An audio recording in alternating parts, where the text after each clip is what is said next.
My name is Shin, and I'm a faculty member in the Department of Asian Studies and the Department of History at the University of British Columbia, Vancouver. I'm also the convener of the UBC Hong Kong Studies Initiative, which was launched in 2017, just slightly over 5 years ago, to promote the study of Hong Kong, both here at UBC and beyond. I would like to formally begin our event this evening by acknowledging that the University of British Columbia, Vancouver is located on the traditional, ancestral, and unceded territory of the Musqueam people. We here at UBC are very grateful to be able to carry out our work on this land. Today's conversation with veteran journalists, Chris Yeung and Louisa Lim, is organized by the UBC Hong Kong Studies Initiative and is co-sponsored by a number of units at UBC, including the Department of Asian Studies, the Department of History, the Center for Chinese Research, the Center for Migration Studies, Asian Migration Studies, the UBC Public Humanities Hub, and the Interdisciplinary Histories Research Cluster. We are very grateful to our colleagues for their support and for their interest in Hong Kong studies. It is sad to say, but our conversation today seems to be especially timely. The ongoing information warfare associated with the Russian invasion of Ukraine, the continuation of the big lie that gives special importance to the congressional hearings currently taking place about the insurrection at the US Capitol in January 6, 2021. These are more global, international factors.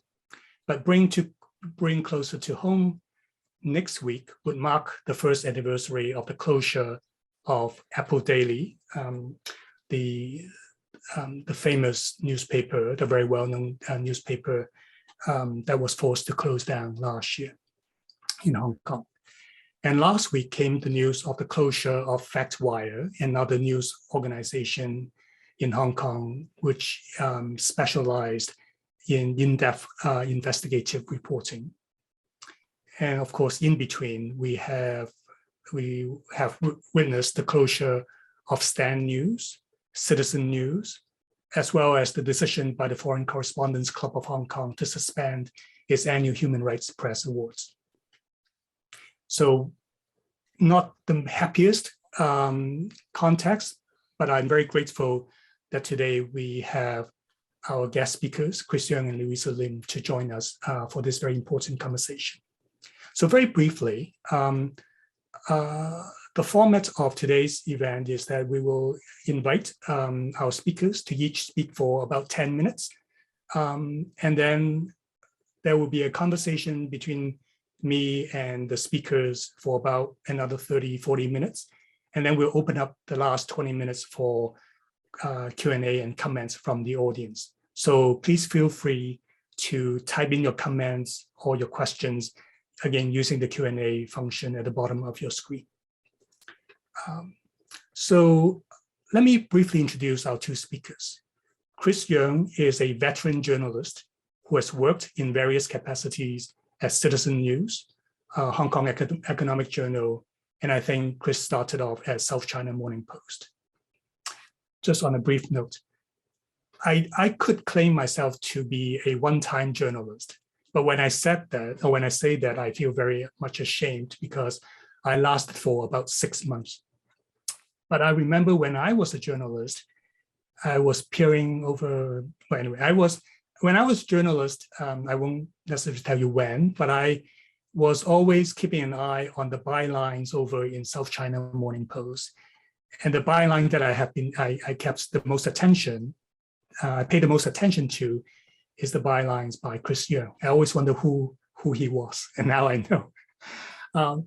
So Chris is currently a part-time lecturer in the Department of Journalism and Communication at the Hong Kong Soo-Yan University.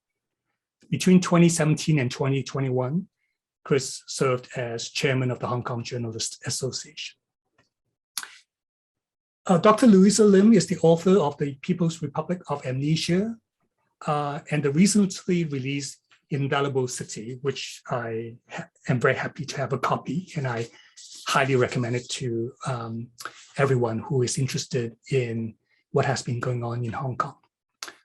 She's an award-winning journalist who covered China and Hong Kong for more than 2 decades as a correspondent for the BBC and NPR, and she has written for the New York Times, the New Yorker, and the Guardian. Raised in Hong Kong, Louisa is now a senior lecturer at the University of Melbourne and has a PhD in journalism studies. So with that, I would like to ask Chris Yeung to start us off. Thank you. Thank you, Leo, for inviting me to speak today. I understand we are in different time zones, so I'll just say hello to everyone. I wish you all safe and well. I say thank you, not just because of the matter of courtesy, but in fact, it is really a good time to talk about journalism and fakes, truth and lies in your year-end panel. At a broader level, we are 2 weeks' time will mark the 25th anniversary of Hong Kong's handover. So good time to reflect and review and do some stock taking. At a personal level, in about 2 months' time, in fact, I'll be doing 38 years of journalism work. That's a long way. As Leo said, I start with SCMP as a reporter in '84. As a reporter, then political writer, columnist for altogether 25 years, and then the Chinese language Hong Kong Economic Journal for 5 years, of which 4 years I launched an English website, EJ Insight. A lot of interesting story, but I'm afraid I won't have time to go into that. Hong Kong Economic Journal doing English website at that time is still there. It's still in operation. And after 30 years, altogether 30 years of full-time journalist work in 2 very traditional main media outlets, I venture into different parts of journalism. I co-founded Citizen News, an online Chinese media platform with a group of veteran journalists. Many of us joined the industry in 1980s, about the time that the Hong Kong's future was on the agenda.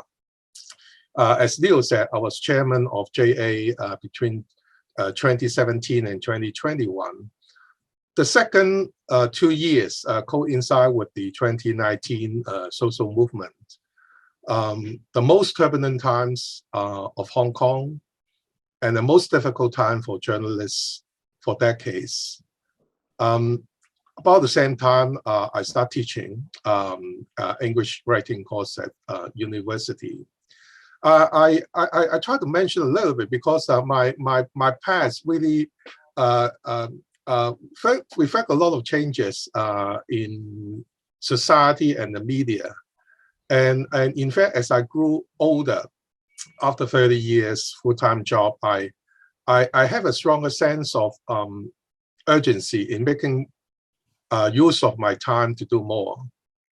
The Hong Kong story is still very fascinating, even more fascinating than the time when I joined journalism. And I enjoy being on the front line, doing news commentaries regularly. I took up journalism teaching in the hope of getting a better touch with the with young journalism students. And I took up the association's chairmanship in the hope of doing more on issues like press freedom and professionalism.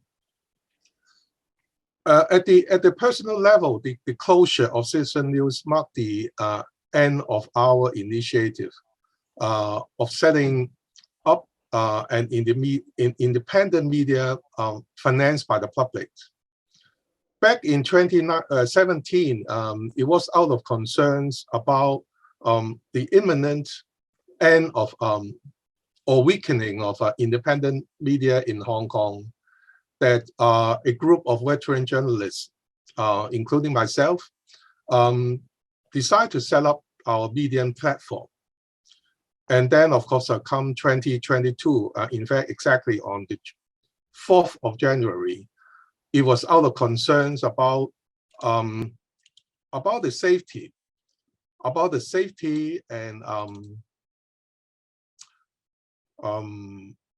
and well-being of our colleagues, that we decide to close down Citizen News. So our journey has come to an end. I recently started a new commentary program on my own on YouTube about 2 months ago. I won't say it's a new venture, but just keep try to have a small voice in different times, rather than putting an end to journalism work. I have adopted a low approach without making a lot of publicity about my own YouTube. That does not have, say, friends asking me or expressing concerns about my new initiative, making criticisms against the authorities, has become a highly dangerous game now. That's the simple truth. My short answer is that the elements, I think over the months, I have some reflections, and I thought the element of risk will be with journalists for perhaps a long period of time, like it or not. So if you decide to stay in Hong Kong and would still like to do some journalism, you have to find ways to minimize the risks, but without compromising some basic principles. So a short background about myself, and I would also, by doing so, I also like to illustrate the changes in the media and environment. That brings me to the second part of my presentation, the present state of media freedom in Hong Kong. I won't repeat what you have read and what Leo has mentioned, some of the cases. Just a few points. First, of course, the official line is that press freedom is alive and well. The CE-elect John Lee said press freedom is in our pocket. And the outgoing chief executive, Carrie Lam, said NSL, National Security Law, has made no impact on freedom. Journalists are told they will be okay if they abide by the law. And this is not the way a lot of journalists, the public, and international community see it. The surveys are clear, growing concerns about the erosion of press freedom, the problem of self-censorship, the trend of decline of press freedom, which I would say began with the last decade, maybe early 2010s, coinciding with the ascendancy of President Xi Jinping. Of course, that took a sharp fall beginning from 2019, in particular with the enactment of NSL. And also important, the government moves to invoke provisions in the crimes ordinance relating to seditious publications, taking reporters, editors to court under those seditious provisions. The last time they invoked those provisions was 1967, the riots at that time. So those journalists related cases involving NSL and the seditious publications law have shocked journalists, in particular those who write and talk about political issues, which could be broad. Anything almost relating to the government can be political. So we've seen more journalists, YouTubers, even cartoonists, political commentators, academics have quietly left Hong Kong. Some chose to do their work from outside Hong Kong for obvious reasons. So those cases have not just caused concern and chilling effect on among the so-called independent or pro-democracy media, but media as a whole, including the mainstream media, in fact, is also being affected. A broad trend is that those mainstream media outlets are now becoming more cautious when reporting politically sensitive stories. For instance, the recent protests led by Hong Kong immigrants or Hong Kong people in overseas cities on June 12th, which marked the beginning of the 2019 social movement. No TV and radio stations report the protests. There were only some pretty small coverage by, say, other, for instance, newspapers. Even on social media, online media, they have been quite cautious because of fears in reaching the NSL. So following the closure of Apple Daily, Stand News, Citizen News, FactWire, the voice of independent media have become weaker and weaker. And I would say that will be the scene in the foreseeable future. Its implications are obvious to me. The weakening of the role of journalism and the power of the fourth estate. So that takes me to the final point that I would like to make, putting the media issue in the context of what is commonly known as or what your title says about fake news, misinformation or disinformation. I have to admit I'm not an expert in the issue of misinformation, disinformation.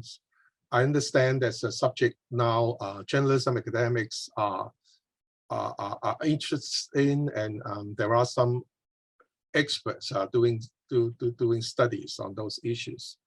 My understanding is that misinformation rumors are not new. Of course, they have become a fresh concern, a matter, a topic now on the political agenda, legislative agenda. It's because of the advent of technology that has spread misinformation, rumors in a way, and at the speak that professional journalists are not able to do enough or effective gatekeeping, fact-checking, and government is even slower to clarify it. At a time when everyone with a cell phone can publish something on the internet and social media, I don't think it's realistic to expect there are ways to eradicate all fakes and information on the internet.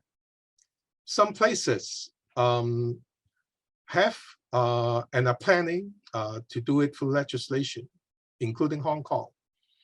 The danger of excessive legislation on misinformation or so-called fake news is that it can be easily manipulated to curb the freedom of expression. To manage fakes, the role of media as a watchdog is even more important. That means journalists must do a better job in fact-checking, gatekeeping. Media organizations must work harder to win public trust in the credibility of their report. It might sound naive when journalists are also being criticized for publishing fakes or substandard journalism. But if we cannot possibly eradicate fakes, we need to convince and educate readers where they can get news and views based on facts and not facts. I studied journalism. Journalism is very much about telling the truth. To me, a robust, independent, and professional media helps stick out the truth and work with the public to beat fakes. When the function of role of the media in seeking the truth is being weakened, fakes and half-truths will become more prevalent.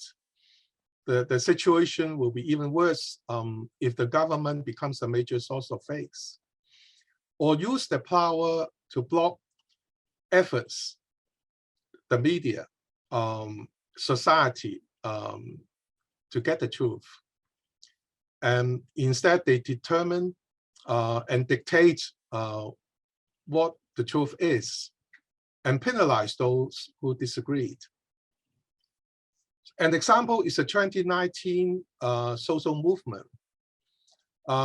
As many of you would recall, there were calls for the setting up of an independent commission of inquiry, find out what happened, why it happened, in short, to find out the truth. Now, it's not likely in the near-term future that that history will be, that 2019 movement will be investigated. Instead, there's only now the official version that it is a so-called black violence incident with foreign forces behind. To the government, that is the truth of 2019. Of course, many people disagree and think, to say the least, let's check it out and get the facts and the truth.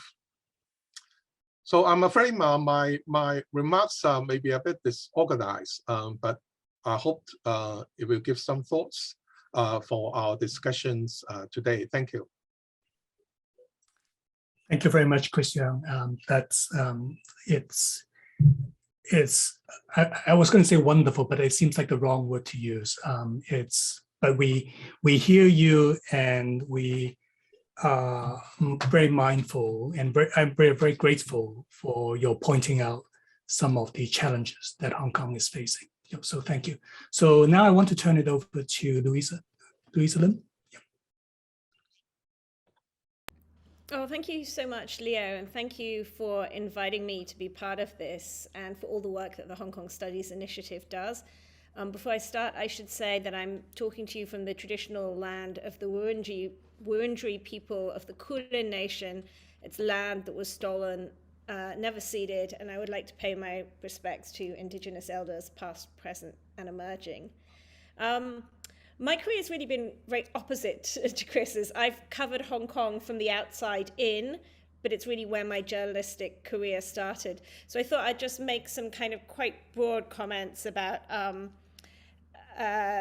some of the trends that I've noticed. And then I want to talk a bit more about the idea of fakes and some of the different types of information massaging that may not sound like fakes, but really are. So as I said, I started my journalistic career in Hong Kong in 1995 when I worked on the Eastern Express newspaper, which is now defunct and died very quickly after I joined it. And then I spent 2 years working at TVB Pearl. And those were both really interesting experiences. You know, I learned how to do news, but it was really obvious to me how in those days, the English news desks were, the news desks of English language publications in Hong Kong were often quite heavily expat. There were lots of journalists who couldn't speak Cantonese, who couldn't read Chinese. And even when there were sister Chinese and English publications or stations in the same newsroom, for example, at TVB, there was often quite not that much communication between the two. I mean, the news libraries would never give you clippings in Chinese if you were in the English station and things like that. So I think sometimes those public spheres have been quite separate. After I left TVB, so I covered the handover, the return to Chinese sovereignty at TVB, and then I went to the BBC. I worked at the BBC in London for 5 years, and I was the East Asia editor, so I was often covering China and Hong Kong. And then I went back to Beijing as the BBC correspondent, and I spent 10 years there working for BBC and NPR. I often went to cover Hong Kong. In 2013, I wrote my first book, People's Republic of Amnesia, which is about how Tiananmen was kind of erased from the collective memory. And I taught at the University of Michigan for a couple of years, and in 2016 I moved to Melbourne and I began teaching journalism there. But I also started a PhD, and that meant that I was in Hong Kong in 2019 when the protests began, and I went back many, many times to report and write about them. I wrote about the protests and the changes since then for The Guardian and the New York Times, and all kinds of publications. And, from my perspective, watching from the outside, it's been interesting to watch how the coverage of Hong Kong has changed in the foreign media, in international media, and how it has shrunk. It's actually quite difficult to write about Hong Kong now. There's publications they have less appetite for it, but B, the risk is quite high because of the national security law. And so I think international publications sometimes just think, Hong Kong stories are too difficult to cover. It's often hard to find interviewees because of the risks, particularly of talking about political issues. And so that is a real problem in covering Hong Kong. And I think we've also seen this trend where a lot of the international media that had been headquartered in Hong Kong and had done a lot of reporting on Hong Kong then moved their headquarters or their offices out of Hong Kong, like the New York Times that moved their Asia headquarters from Hong Kong to Seoul. And that has also led to a decline in coverage of Hong Kong. I think another reason why Hong Kong is covered less is because it's a very complicated story to tell, and then the restrictions on reporting make it almost impossible to cover unless you're there all the time. So I think there's been, actually a shameful lack of coverage in the international media about the 47 pro-democracy politicians and activists who have awaiting or their national security trial charged with conspiracy to subversion. That's just starting, but we're not seeing an awful lot of a spotlight on it. And I think it's because there are so many constraints and risks and dangers in reporting that a lot of international news outlets have just almost sort of thrown up their hands because often they don't have reporters headquartered there. There's also a trend where I think they're following the reporting from outlets like the South China Morning Post a lot more. And then we see this kind of language being used, which is sometimes very, very inaccurate. An example that drove me crazy was John Lee's appointment as chief executive. I kept reading all these stories in the international media talking about this as an election. From an accuracy perspective, it's not an election if there's only one candidate, if he's been selected by a very tiny committee, and indeed a committee of people who were vetted by him for loyalty or patriotism. So I think because of that lack of institutional knowledge of Hong Kong, all of these nuances are getting lost in Hong Kong coverage, and it's just kind of falling off the map, which is really sad and depressing, you know, at a time when that coverage, I think, is actually more important than ever, particularly because often it's coverage that's really hard, impossible for local news outlets to do. So I think that's a real cause for concern. I also wanted to talk about the idea of fakery and fakes. And I just wanted to draw upon some of the research that I've done. I won't talk about my book, but we can talk about that later. But I wanted to talk about some of the research that I've done. I did a couple of global surveys for the International Federation of Journalists. And we were surveying journalism unions in 58 different countries about China's global media outreach campaign. And it's really interesting because I think we start to see the way in which global public opinion is being shaped by these really activist campaigns. And that changes the way that both China and Hong Kong is reported from the outside. So when we did these surveys, we found the first finding was that a third of global journalism unions out of our respondents were in discussion with Chinese entities about signing a memorandum of understanding or had already signed MOUs with Chinese bodies like the All China Journalists Association. So there's this very, very intense campaign of courting journalists and journalism unions across the globe. It's particularly intense in small countries, but it's happening across the board. So, you know, in very small countries, for example, in Guinea-Bissau, the Chinese were giving journalism unions computers and office equipment. And there's all kinds of sort of actual physical support and equipment. You know, in Kenya, China actually built a TV newsroom. So there's a lot of actual sort of financial support, but also another mode of influencing media coverage, which was particularly intense before COVID and has not happened as much because of restraints on travel, was bringing journalists to China and giving out these sort of amazing red carpet free tours or reporting trips. And journalists in 50% of the countries that we surveyed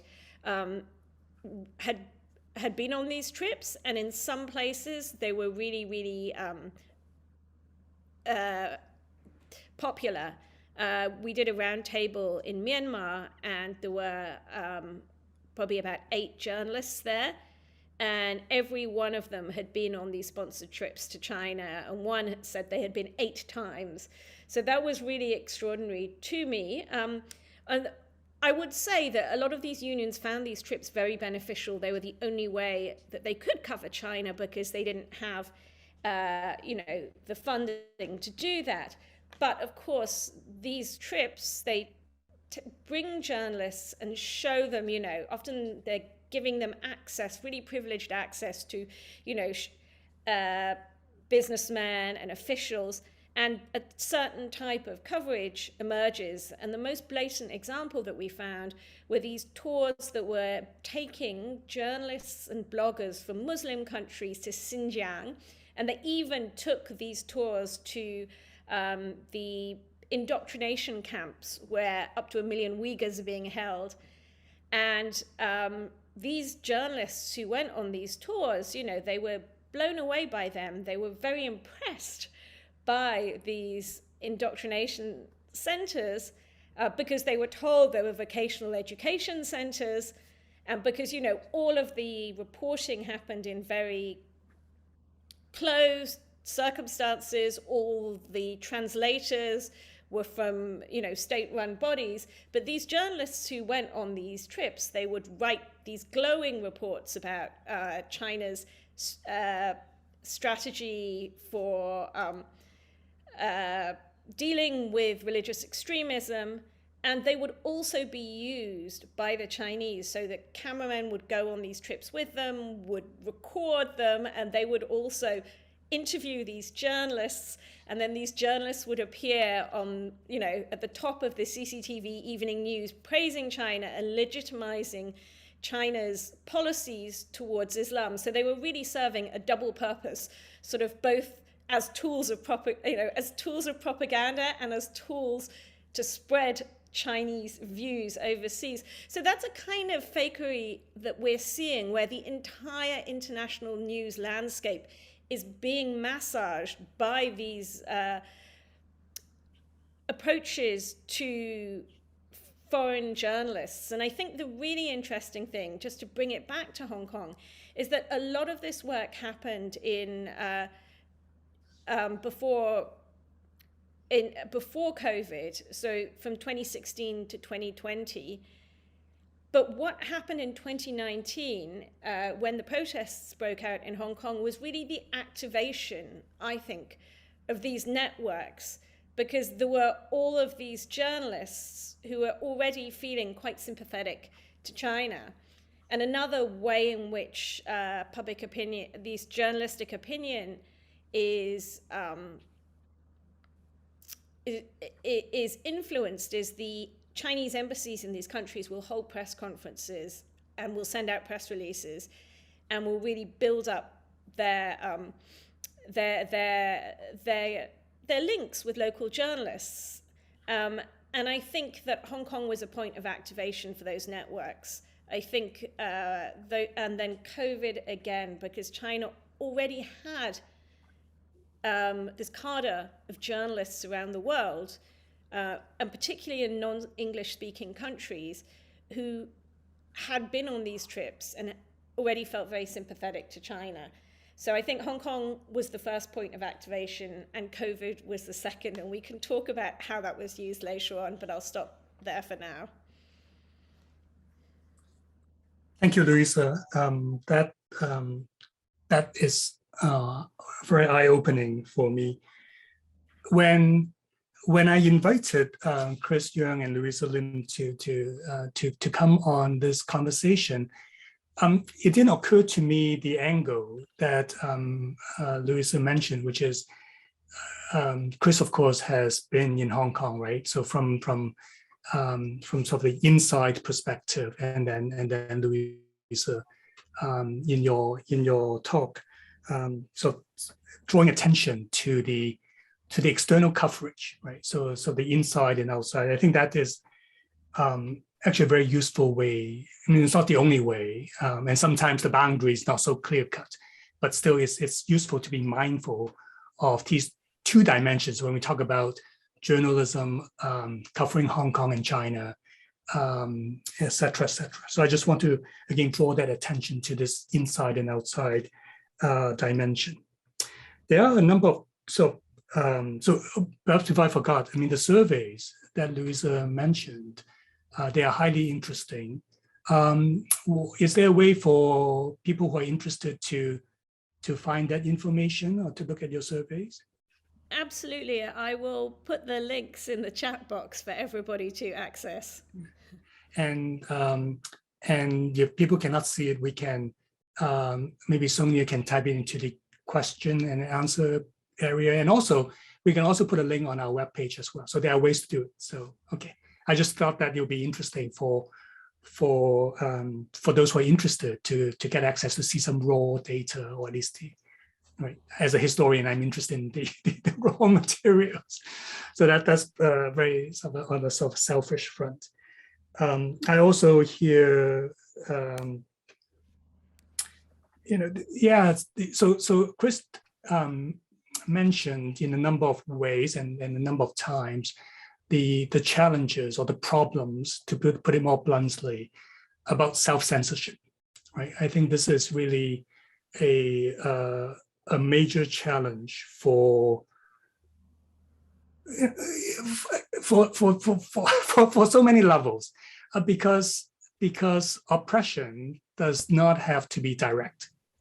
Oftentimes it works in a sort of indirect way. And as a historian, I'm very mindful of the history of self-censorship in Chinese history, and officials trying to cater to the desires of the emperors, and they simply, anticipated.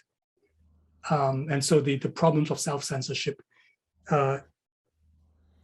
is always a challenge.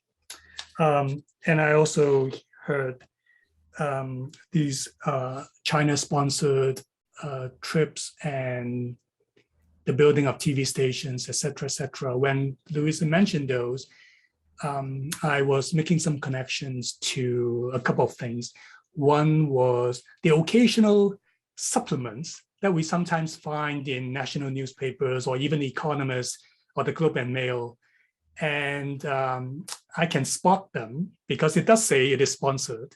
But I doubt how many people pay attention to the fact that these were supplements provided by the sponsoring governments. And the way it is often presented it looks like almost regular news stories. So one could be fooled, but I guess that's part of the beauty of that practice. That of course leads to the kinds of questions about corporatization of news, et cetera. Another thought I have when Louisa mentioned these sponsored trips is I was thinking about the Confucius Institutes. Again, working in different ways, spreading the influence or getting the message of the state across. I think there are different ways of framing the mission of the Confucius Institutes, but I think one can draw certain connections between the phenomenon that Louisa mentioned and the establishments of Confucian Institutes. So anyway, those are some of the connections or thoughts that I have. I do want to, as our speakers know, I have prepared some questions, so I will get to them. And I think it also dovetails quite well, at least the first one dovetails quite well with something mentioned in the Q&A area. So I want to start with a very difficult question. And this comes, so I'm going to read a brief quotation from Louisa's book, and then we'll go from there, right? So in a passage towards the end of Indelible City, Louisa Lim writes, when I worked at the BBC, we used to talk about the value of stand-back pieces, where the correspondent is removed from the situation like a kind of journalistic demigod. But distance is a privilege that Hong Kongers, no matter where, cannot enjoy. There's no escape from the horror of watching your home be destroyed. From a journalistic point of view, standing up feels like the repudiation of a career of carefully weighed distance and neutrality. But it meaning standing up, is, however, the most honest approach I can muster. So this is a quote from the book towards the end of the book. So I want to start this question first with Louisa and then with Chris Yeung. Is this, at this juncture, what advice, whether in terms of journalistic ethics or practices, would you give to an aspiring journalist interested in covering Hong Kong or China? Would your advice depend on the person's location, background, types of media, etc.? So what advice would you give to an aspiring journalist? Louisa? This is a problem that I really struggle with on a daily basis, and I'm sure Chris does as well, as a teacher of journalism. And, and particularly right now where many of our students are still inside China, it's actually a very tricky kind of dilemma that we really all face. I do think, journalistic ethics have always, while we do, of course, we are always sort of seeking ways to, as Chris puts it, tell the truth and find ways to monitor power. We also have to be really mindful of safety And I think ethics have always varied according to things like people's background. You know, when I was a correspondent in China, for example, I would find it perfectly fine to go to an area where journalists were not allowed and sneak in and report there. But if somebody sent a Chinese national alone to do that, I would think it was very unethical, because the risk for them would be so much higher than the risk for me as a British passport holder. So I think you do have to balance risk along with, you know, the needs of your conscience. And I guess my first advice for young journalists is to get informed, to really know more about what you want to do, about what the risks are or where they are. If there's any way to kind of feel out some of those red lines, or to talk to journalists who are already in the field, try and do that before you get in a situation, not when you're already in the situation. And I think, you know, it is incredibly hard, because the national security law has really changed that situation. And I think writing about Hong Kong is a lot harder than writing about China now. When I was a journalist based in China, we always kind of knew where those lines were, and the people, crucially, I think the people we interviewed had a very clear idea of what kind of risk they themselves were taking on. With Hong Kong, that risk is a lot more amorphous. And I think those red lines are shifting very fast. And I think it becomes incredibly difficult to report. So I do think, you know, the advice that I give is to, you know, to try and find out where the red lines are and where your own red lines are. You know, conscience is an individual matter. There's often benefit in working inside an organization, even if you don't necessarily like the coverage that's coming out. You know, some coverage is better than no coverage, but I think every journalist has to do their own risk-benefit analysis and decide what they are willing to put up with, and at what point that, you know, they've become part of a dynamic or a machine that they can't, you know, that they can't support. And so it is a really tricky thing. I think my situation is very different from other people's, because when I wrote, with my first book as well, when I wrote these books, I just decided that I would write what I wanted to write. I'm liberated by not having, you know, I have another passport. I cannot go back to these places. And so that allows me to write in the way that I want to write. But I think the situation is very difficult for people who only have one passport, who stay, you know, who live in a certain place, whose families are in a certain place, who have ties. So, you know, I think it is a very individual matter. Thank you, Louisa. It's a tough question, as I mentioned. Chris, would you like to share your thoughts? Before giving advice to students, I think I have to find out myself what happened. And to be honest, I think like many journalists, and in fact a lot of Hong Kong people, we are still in the process of trying to find out what happened. And because it's a drastically new, different situation we are in. I was brought up, educated, and did journalism beginning from 80s. And I cover politics. I had contacts with Chinese officials. I had thought I know a little bit more about Chinese politics, communists, one country, two systems, the background, the arrangements, the basic law, the principles, the mindset, etc., etc. But now I have to admit, I have to start all over again in view of the new circumstances. China and the world today, China and relations with other parts of the world today is very different from that in 80s and 90s. And that has fundamentally changed the way they see Hong Kong, I just cite an example. I think one of the basic things of one country, two systems is really to protect Hong Kong from getting dragged into China's political game with other parts of the world. But now we are part of the game. And you can see those changes from remarks by our top officials. The way they talk about 2019, the way they talk about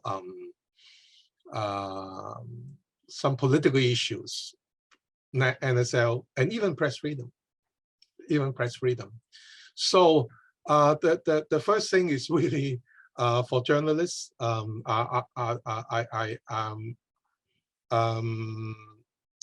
I have to rethink a lot of things. I have to forget about a lot of assumptions and start with looking at what happened and what situation we are now in. And the risks Louisa has just mentioned. I probably will tell students that the principle of journalism must not change, and the truth and all these professional journalism ethics way of doing things. But on the other hand, when you do journalism, when you do reporting, I think at all levels, you have to bear in mind that you are working in a very different environment. And I think journalists like us who work in Hong Kong for decades have never thought of risks. There's only risks about libel, defamation, etc., and maybe copyright, etc. We have not thought about seditious provocations.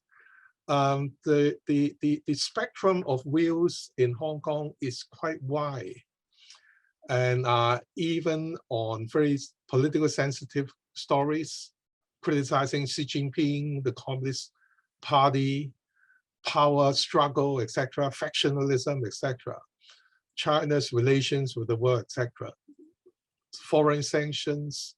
But now there are clear dangerous zones, and sometimes you cannot avoid, but you have to be more skillful. You have to be more skillful in protecting yourself. Otherwise, you won't be able to do anything under the present circumstances. I think those things are students, journalists need to know at this moment. They don't need to worry about or think about whether they would like to go into journalism after they finish their studies. But like perhaps like all students, the younger generation, I think they should keep an eye. They should know what's going on, and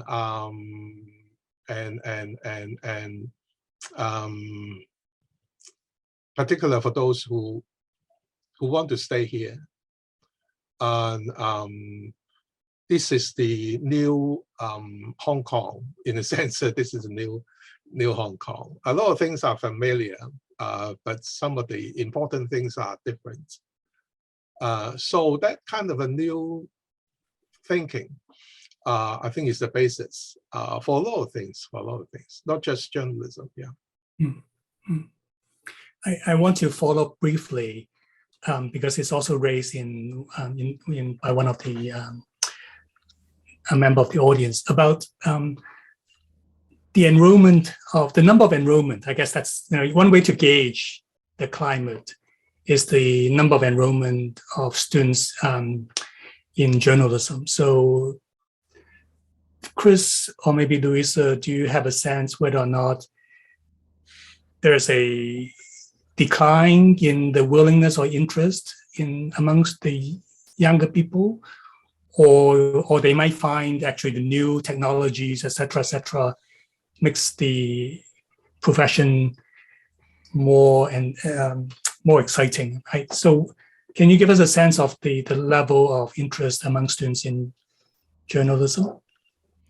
I can talk about students from China, and we actually have quite intense interest from students in China at learning journalism in Australia.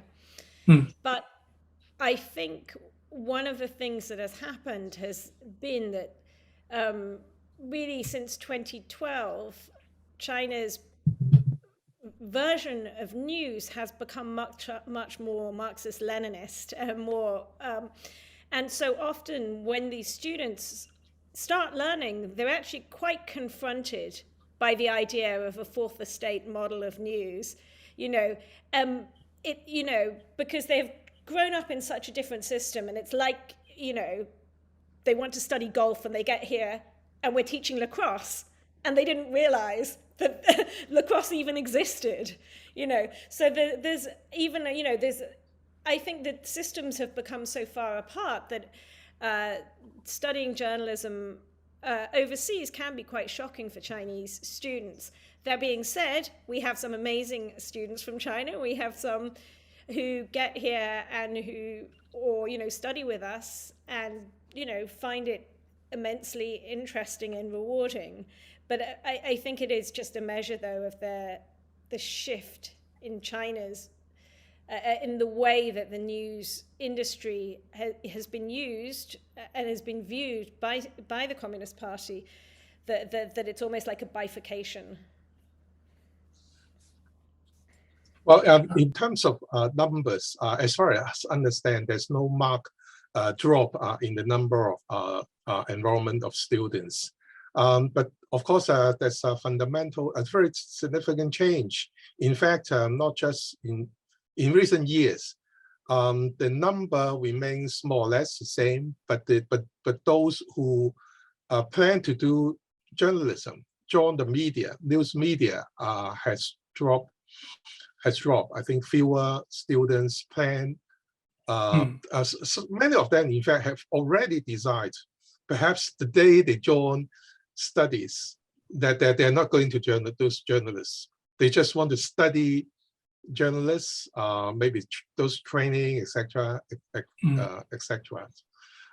Mainland students, I think they still come because first, it's still a new, very different experience knowing journalism, media in Hong Kong, and the course, the knowledge, the industry that they can be exposed to is very different from those in mainland.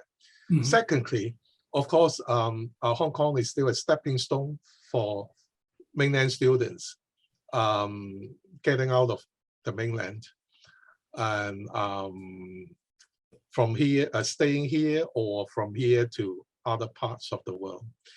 I'm in fact more worried about succession in the media industry. And a lot of journalists who left on BNOs are 30s, in the 30s, in the 40s, and a lot of those who work for Citizen News, Stand News, Apple Daily, were quite young. Many of them are no longer able to find a job, or just gave up. I think too frustrated, or emigrates. And for those who stay in even mainstream media, I think the mobility at all levels, maybe junior and middle level, will be quite high. So in the media, perhaps not just media, perhaps in the next 3 to 5 years, we'll see a succession pretty gaps in newsrooms, in newsroom, and that will I would say that will make negative impact on quality, on gatekeeping, on things that I mentioned earlier, censorship. You can imagine for those who are relatively young, they may be more vulnerable to pressure.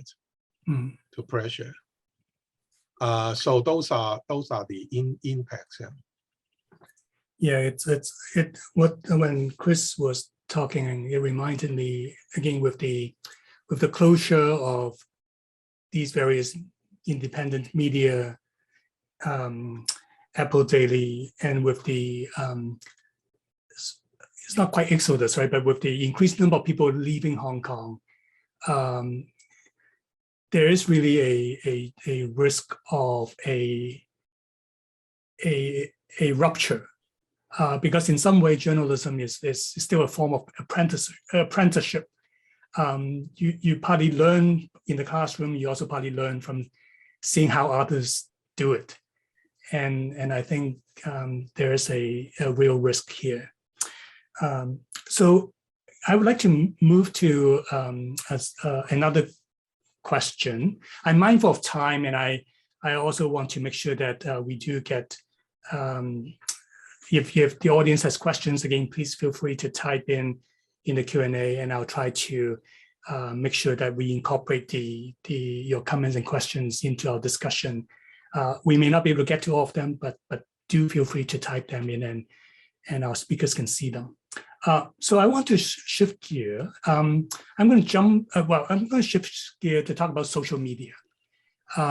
It has mentioned a number of times, and of course we are all aware of the power, but also the problems associated with social media. So I want to ask a question about that, and ask you to share your thoughts. In your view, what have been the impacts of social media and the problems with fake social media accounts on the landscape of journalism, especially in the context of Hong Kong or China? And I want to ask a more philosophical, broader question, and this is, right, it's very challenging. Ultimately, in your view, is social media a source of good or evil, or is that a wrong question? Now, the reason I asked that question, or the reason that question came to mind, is I was listening into Maria Ressa's Nobel Peace lecture, and of course, Maria Ressa is a journalist from the Philippines, and one of her critiques is the power and therefore the danger posed by social media like Facebook. So I just want to get your take on it. So maybe this time, can we ask, maybe Chris, would you like to go first?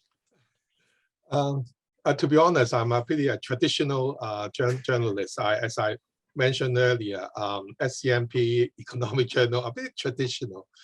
And social media, online media is something that I venture into only in recent years. And so I have to admit that I'm not very familiar with that. But basically I'm a liberal.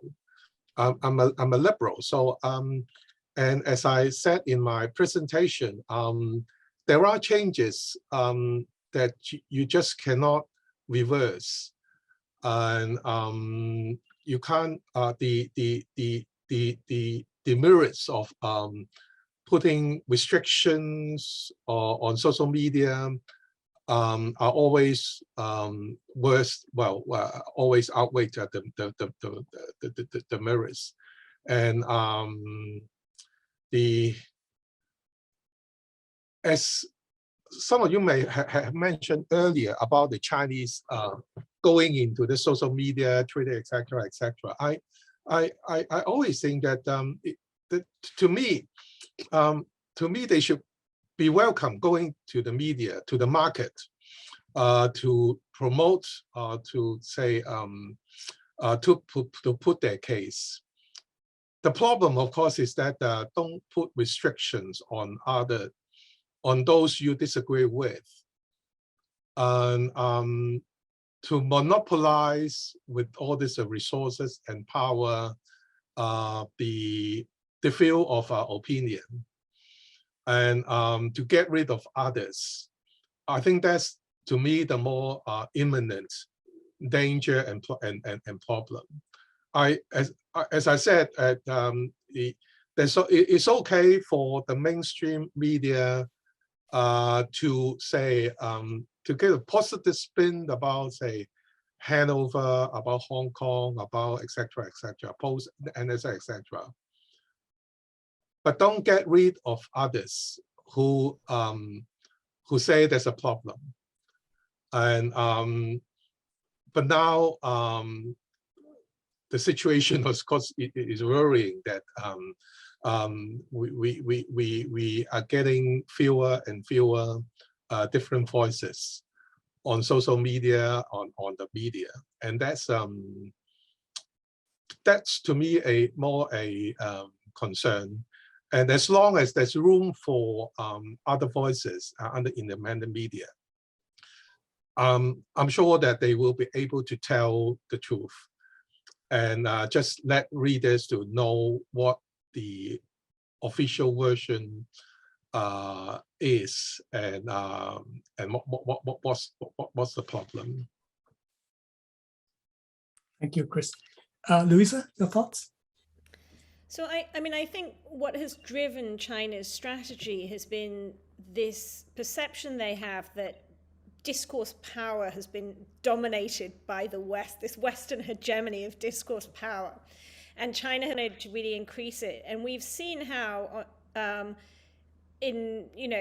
starting from 2019, pretty much, 2018, 2019 onwards, Chinese foreign ministry spokespeople and ambassadors, these wolf warrior diplomats, have really used Twitter and try to kind of flood Twitter with these views.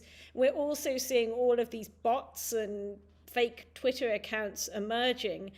And I think when it comes to the reporting of Hong Kong, some of those have been quite successful, particularly when the protests were happening in Hong Kong. There were lots of very short Twitter videos which just spliced together protesters throwing bricks and throwing Molotov cocktails.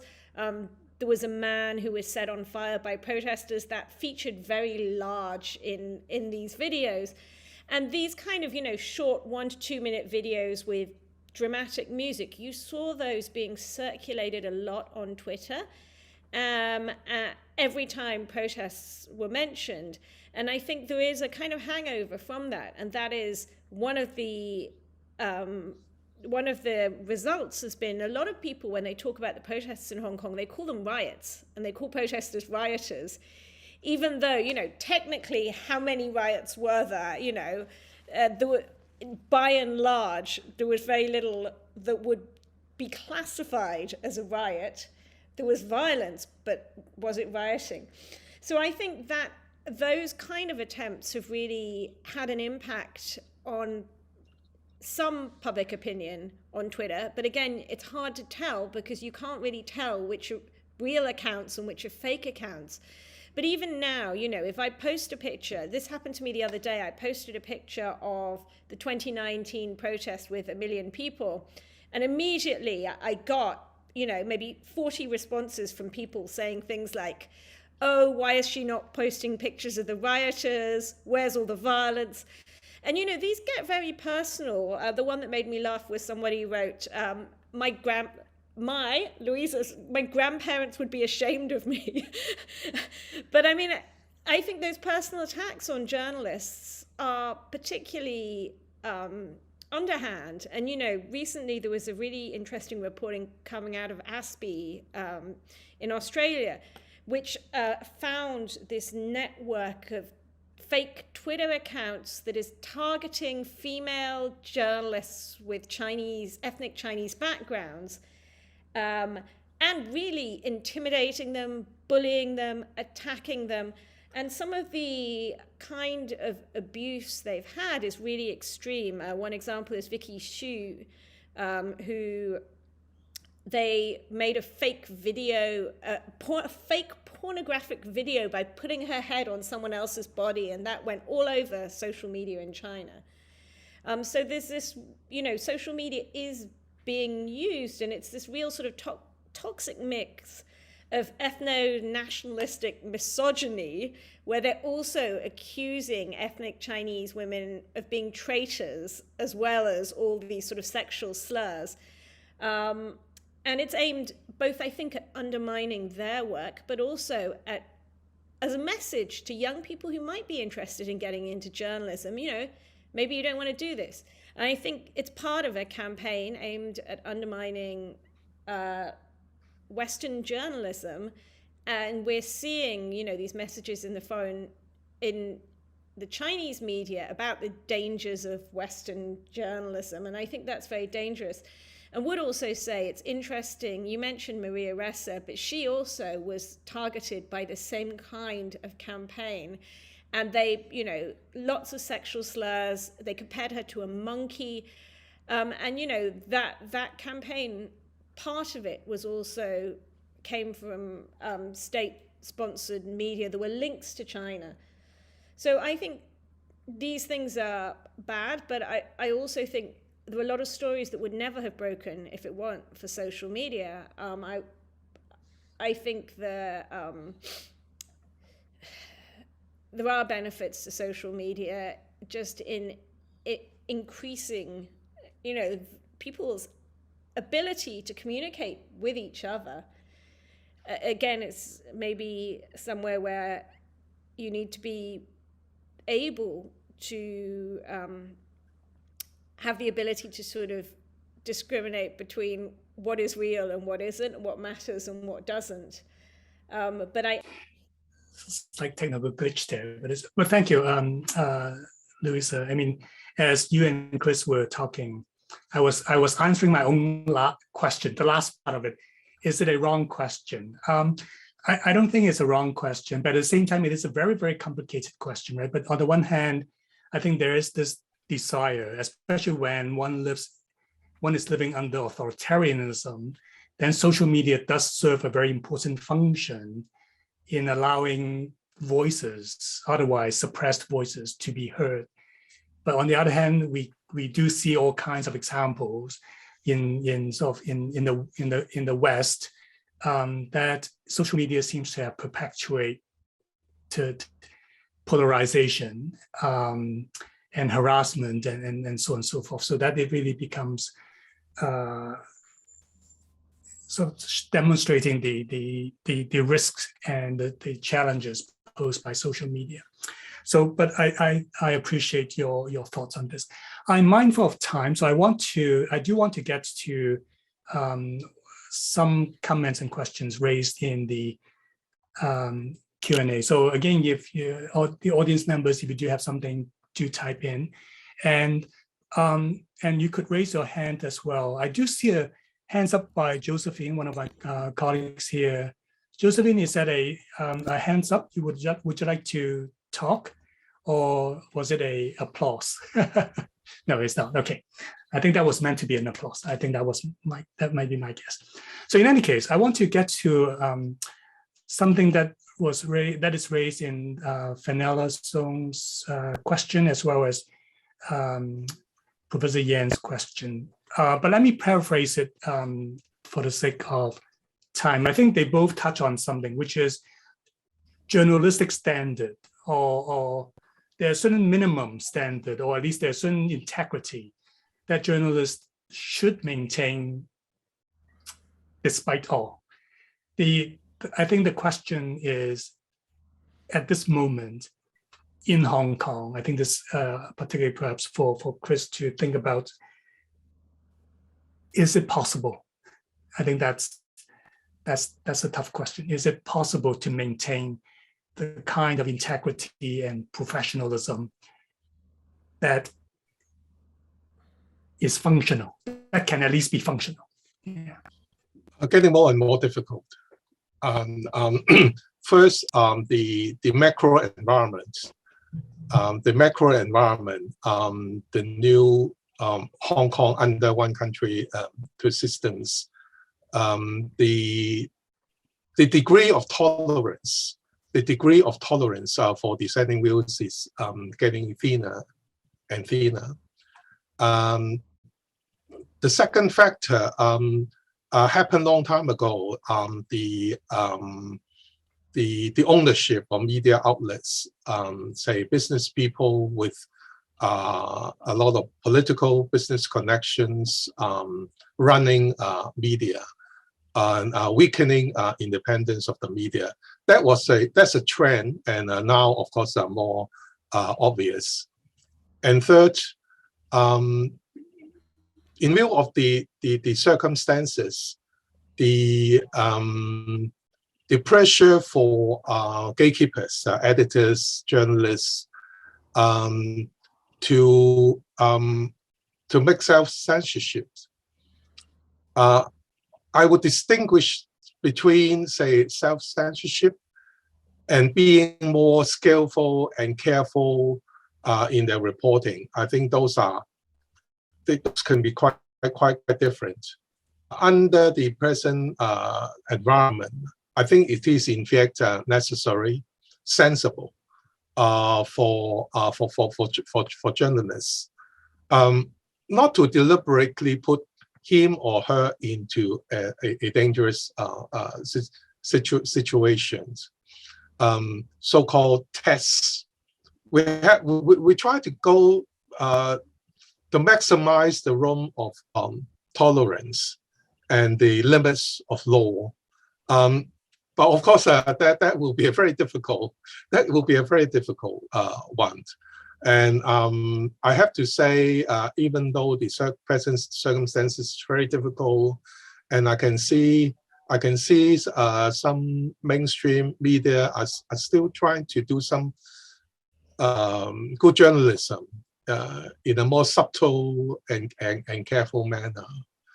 I've been asked about, say, whether we still have press freedom today in Hong Kong. I always think it's not a simple answer of yes and no, because I still can see papers like Ming Bo still have some good stories, investigative stories, and the fact that I'm still speaking. I'm still speaking. I say the same thing to a foreign journalist when she did an interview with me. I say I won't give an interview. I won't attend conferences like this if I think it's over. It's over. I won't still do a little bit of on my own YouTube channel if I think it's all over. And I just can't imagine that day will come. I hope it won't. But anyway,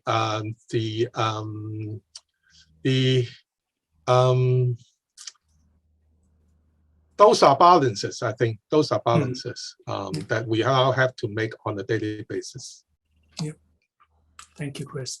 Louisa, do you have any thoughts on this question about the possibility of maintaining professionalism and integrity in the context of Hong Kong?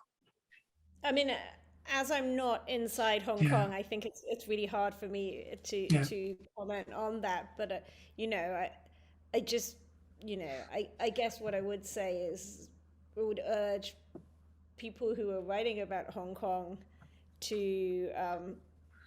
you know, push back and not necessarily follow the same line. If they have more ability, if they're outside Hong Kong or writing for foreign news outlets, or in a position where they can, you know, I hope that we will.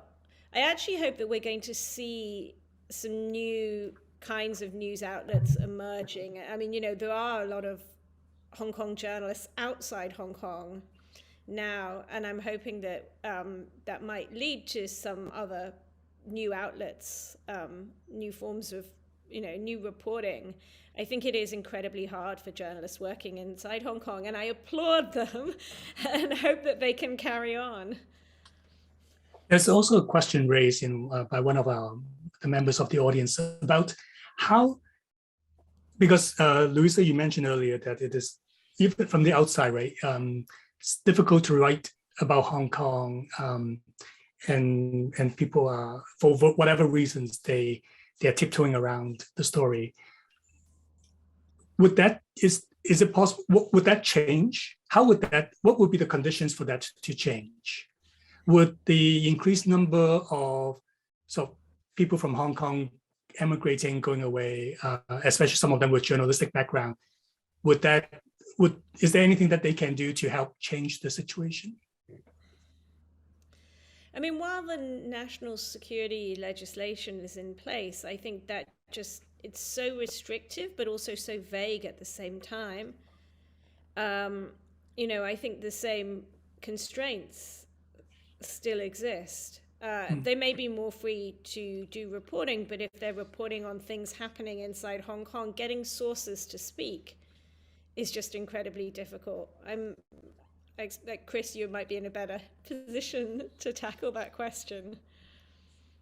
Well, certainly, we all know that there are Hong Kongers outside Hong Kong now trying to do something outside Hong Kong. But as Louisa said, there's still a lot of uncertainties. And of course, the biggest concern is that whoever work here with those media bodies outside Hong Kong, on which there may be seditious contents or contents that are being, say, accused of, say, breaching the NSL, those in Hong Kong may face risks. Any connections.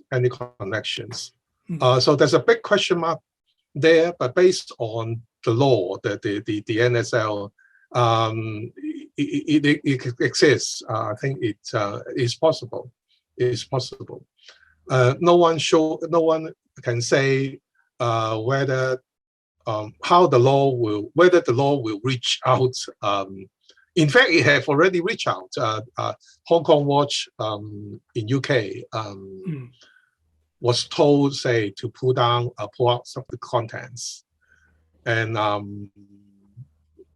you never know whether there may be other cases as they at a later stage. Bear in mind, one of the repeated statements made by officials is that they are aware of moves by some people trying to do something, trying to do something, and I think the mainland strategy of so-called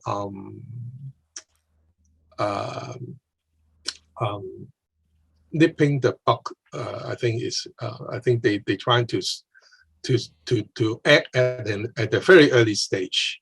I think that's the approach.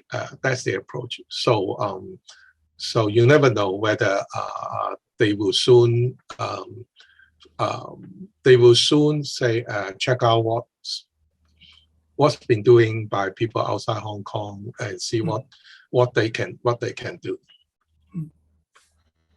Thank you. Well, of course, I don't mean that those outside Hong Kong should not. In fact, as I said earlier, it's always good to have choices, to have different voices, and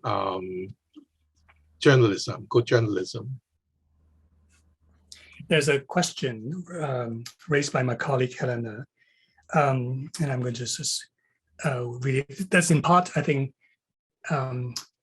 in Louisa's earlier book, the word amnesia comes up in that title, but also, as Chris was talking about, journalists having to again walk the fine line. So the question is, So we witnessed the explosion of competing narratives in the past few years about, for example, about the nature of the 2019 protest, or more recently, I think I just came across the news that the textbooks, right? Textbooks are always the first area the states want to shape narratives. At least from the news, it says that one of the latest versions has in the textbook something about stating that Hong Kong had never been a colony. I think the background of that is that the PRC has never recognized the unequal treaties signed between Qing Dynasty China and Britain, and therefore Hong Kong, from that point of view, has never been a colony. So the question is, with this explosion of competing narratives, some of them are from the center, from the state, what advice will you give to readers in this age of fakes? How should readers consume information? Louisa, you want to give it a go? I mean, in a way, I guess there's the comparison is with Donald Trump, right? Where you have a state or a head of state or a government that is saying things which are patently incorrect or untrue. And I see it as a form of gaslighting because, some of these statements, also, I think we heard a lot of them when the electoral system was being overhauled and all the Hong Kong officials were saying, Hong Kong's improving democracy and things like that, when they were cutting directly elected seats and stopping people from running and all these things, introducing police vetting. I mean, I think these falsehoods are so obvious. Everybody knows they're obvious. So the act of sort of imposing them on a whole population is a kind of gaslighting. It's a power play in itself. And, I think in Hong Kong, in China after Tiananmen, the state was sort of over time remarkably effective at imposing its narrative on people. But I think Hong Kong's population is very different. It's a very well-educated population with a sort of Western liberal education. It's a very, technologically connected population, a very global and international population. And I just, I don't think people swallow these at all. I think, and I don't think that Hong Kongers will believe them in the future. I mean, I guess the thing that I come back to was that moment all through the second half of 2019, where there was this increasing narrative about the silent majority that thought that the protests were riots, didn't support them. And, when the district elections happened, that's not what we saw. The silent majority was definitely in favor of the protests and the movement, and that's what the vote result showed. So, I think that's a real sign of the kind of independence of people, the independent thinking that Hong Kong people have, and their inability to sort of be swayed by this kind of really ridiculous propaganda. I mean, what I think is sad is just that we're seeing both this sort of laughable propaganda, but the language that is being used is just so reminiscent of the rhetoric of communist China. And I think that's sad as well. That's a cultural shift. Thank you. Chris, do you have any thoughts about? I'll keep my comment short. Constant vigilance of the prevalence of fakes, and in fact, I can see netizens and readers are more aware of what they read on social media. Very often, when they found something unusual, the first thing they come to mind is asking whether it is fake. And that's the first thing. And then check it out. I think now is even more easier to check facts from various sources. I always don't underestimate the wisdoms of Hong Kong people. They know they have votes before they know what an election is. The last legislative elections, 30% turnout, record low. I think the figures speaks for itself. And that will be the constant things to do. And I think the more we talk about fakes, and we know that's something that we should be more aware of. And I think it's and then, as I said earlier, it's not going to disappear.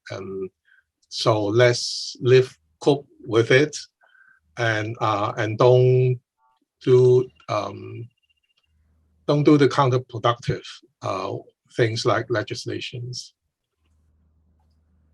Thank you, Chris and Louisa. I'm mindful of time, and but I do want to ask you to comment on one last question I have, and I'm mindful that there are a couple other questions in the Q&A box, and I'm afraid we won't be able to get to them, although I think part of the question raised have been addressed. But in any case, I'm sorry that I won't have time to get to those.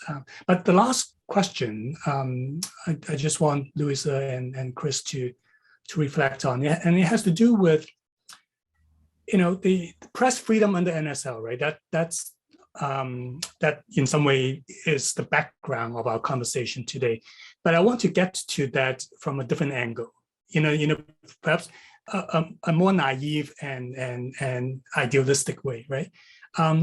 So using Maria Ressa's, again, Nobel Peace Prize lecture as a point of departure, there's a particular passage there. And she says, without facts, you can't have truth. Without truth, you can't have trust. So how would you connect speech, facts, truth, trust, and ultimately the well-being or security, if you will, of a nation? In other words, how would you persuade Xi Jinping or whoever comes after him that a vibrant fourth estate is actually vital for national security? Anyway, Louisa, Chris, I'll let you start. What is the best pitch we can make to those who can still be persuaded? As I said at the very beginning, I'll keep my comments short. As I said at the very beginning, it seems that the Communist Chinese officials understand a bit about Hong Kong, about the role of media, fourth estate, making criticisms against the authorities. Deng Xiaoping has said something about Hong Kong media, and I don't think that's negative. It's basically tolerance and see that they did have a role. And at the broader level, the open door policy, when you open your window, you get everything in, including the flies. And now they think media in a different way, and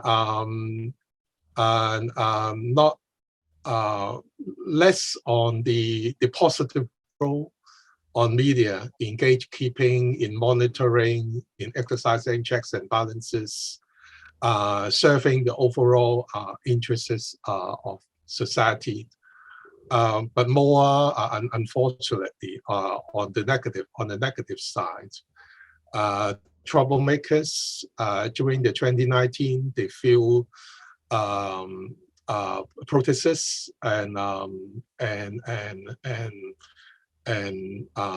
even claiming that, say, journalists joining protests, which have never been substantiated with a solid, solid case, And in times of troubles in governance and troubles in one country systems, they see media as the source of problem. So that's a pretty fundamental change. And unless that basic assessment, unless we have a return to the basic thinking about the media's role and understanding. But unfortunately, it seems that it's something deep-seated, deeply rooted in the way the ruling Communist Party look at things, look at the world, look at the media, and I honestly don't know whether that will change. But to a lot of Hong Kong people, I think the way they see the media has not changed. But just there's almost nothing we can do to change the way those in Beijing thinks about Hong Kong. Thank you. Louisa, do you have any thoughts on this? What is the best pitch? I guess I would look at the example of Tiananmen, actually, and the attempts of the state to deny, both to deny what happened on the 4th of June 1989, but to keep people ignorant of that. I mean, actually, those attempts themselves have been incredibly costly in all kinds of terms. But, you know, in terms of funding the infrastructure of censorship and ensuring that people do not talk about this and employing armies of censors to weed out any mentions of these words, any postings of candles, you know, all of these kind of things is just incredibly costly. Yet, you know, has it made the regime any safer? I don't think so. If people find out what happened after this very, you know, intense cover-up, then they're likely to feel less trust in the nation. You know, as I quoted in my first book, there was a writer who talked about how the original crime has, you know, the cover-up has become a crime that has, you know, added to the original crime. And I think in many ways that if that ignorance, if the state is if the fourth estate, if the press is completely neutered, the danger is that those governing the people as well as the people, that ignorance is so prevalent that, you know, people no longer really understand their own history or the lessons of that history. And I don't think that it makes the state any safer. And I think that Xi Jinping should be looking to Russia and the example of Putin, where you know, their press laws that he has passed have been incredibly restrictive. I don't think it has made him any safer. In fact, if there had been sort of better and more critical reporting about the failings of the military beforehand, then maybe Putin, you know, maybe Ukraine would have played out very differently. So I think these are, it's a big question, but I think it's also a question which is kind of playing out when it comes to COVID handling as well, because the requirements of censorship mean that that all of this sort of extreme dissatisfaction about the way that COVID is being handled really has nowhere to go. It's just sort of building and building. And that COVID handling will eventually become a national security issue, because everything eventually becomes a national security issue. And it will not, you know, if you could have a reasoned debate about handling of COVID where people's opinions could be echoed, you know, it would be helpful for the Communist Party itself, and it would allow an escape valve for those feelings of dissatisfaction, where it's just suppression. You know, we see in Shanghai how that resulted in sort of lots of intense, small-scale protests, and you know, people being carted away and all kinds of things. And I think that's a really good microcosm for the dangers of suppressing your fourth estate. Thank you very much, Louisa and Chris. I'm mindful of time, and we already, you know, 10 minutes, 12 minutes overrun. So I very much appreciate your patience and your willingness to engage in this, of course, very meaningful conversation, but also very difficult conversation. So thank you very much. So I do want to draw us to a close. And again, I want to apologize to those who did leave questions, and we might have gotten to it. So sorry. So today's conversation was the last public event for the UBC Hong Kong Studies Initiative for the academic year 21-22. I would like to take this opportunity to thank all of our guest speakers over the course of this year. And I would like to thank our audience this time, but also in previous occasions for enriching our conversation. I would also like to give a shout out to our student helpers, Sonia Kong and Brandon Fong. A special congratulations to Sonia, who just graduated with a degree in media studies from UBC this past May. So for those of you who may have some exciting jobs waiting to be filled, you know whom to call. I also want to thank my colleague, Dr. Helena Wu, who is Assistant Professor of Hong Kong Studies at UBC, for assisting with this and many other events of the Hong Kong Studies Initiative this past year. For those of you who have been supportive of our endeavor here, you will no doubt hear more from her in the coming year and the coming years. Last but not least, of course, I would like to thank our speakers, Chris Yeung and Louisa Lim. I would like to thank you for all the work you have done. And I'm very much touched by your courage and for your love of Hong Kong. So stay safe and be well. Goodbye.